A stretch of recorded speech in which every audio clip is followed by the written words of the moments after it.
साधारण निर्वाचन को नहीं एबे सारा राज्य में चलचंचल लगी रही। निर्वाचन मैदान को ओह्लाइबा सबु राजनैतिक दल सजबाज भी होती।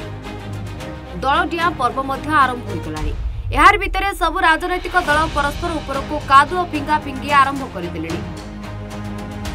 राजनैतिक बयानबाजी शुणा मिली। तेज यह समय एक निरा दृश्य दानगदी ब्लॉक कांग्रेस कार्यालय देखा मिली। राज्यसभा निर्वाचन को जीवाई ओडिशा राज्यर 3टी स्थान खाली पड़ा, जहां नहीं बिजु जनता दल 2टी आसन पर निजर प्रार्थी घोषणा करथिला। मात्र तृतीय आसन प्रार्थी बीजेडी पाखे संख्या थिबा सत्वे बीजेडी बीजेपी पार्टीर प्रार्थी अश्विनी वैष्णव को समर्थन देछि। एहाकु नै राज्य कांग्रेस एबे तुम्बी तूफान आरंभ करथिबा देखा मिली। राज्य कांग्रेस दलर प्रभारी यहाँ बीजेपी और बीजेडी मध्य विवाह होती एक सुजोग भावी राज्य कांग्रेस राजरास्ता खोलुଛି।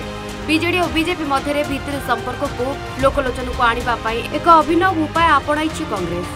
घर मुरबी हिसाब से जब आप पुओ झील जाकि रास्ता घाटे नोटर पठेले घर मुरबी कौन कर बाहटी करदेव। तेणु बीजेडी बीजेपी बहुत दिन अवैध संपर्क चली। आम जानलु बहुत दिन अवैध संपर्क जो रास्तार पड़ी हाटर गड़ा कथा लोक टुपुर टापर हेले आमको लाज मारा बाध्य कांग्रेस दल हिसाब से दायित्व दल हिसाब से आम बाहर कार्य समस्त मिली समापन कलु।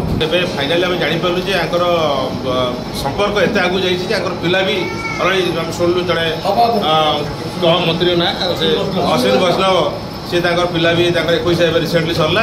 तेणु आम कांग्रेस दल तरफ चाहलु जिते शीघ्र बहटा करके लज्जारू वंचित हवा जो लुचा छपा जो प्रेम थिला आम कांग्रेस दल तरफ आम खोलू खोला बाहर कर छाड़देलु से मिसिक रुहतु लोक मिछ पत्राण न दिंतु। तेज राज्यर समस्त कार्यालय बीजेडी और बीजेपी बाहागर बीजेपी को बड़ और बीजेडी को कन्या सजे साहानाई बजाई रोषणी कर वैदिक रीतिनीति बह देखा मिली। तेज दानगदीर यह उत्सव में अनेक दलीय कर्मी और नेता जोगदे। जाजपुर रोड भागीरथी नाथ रिपोर्ट सूचना।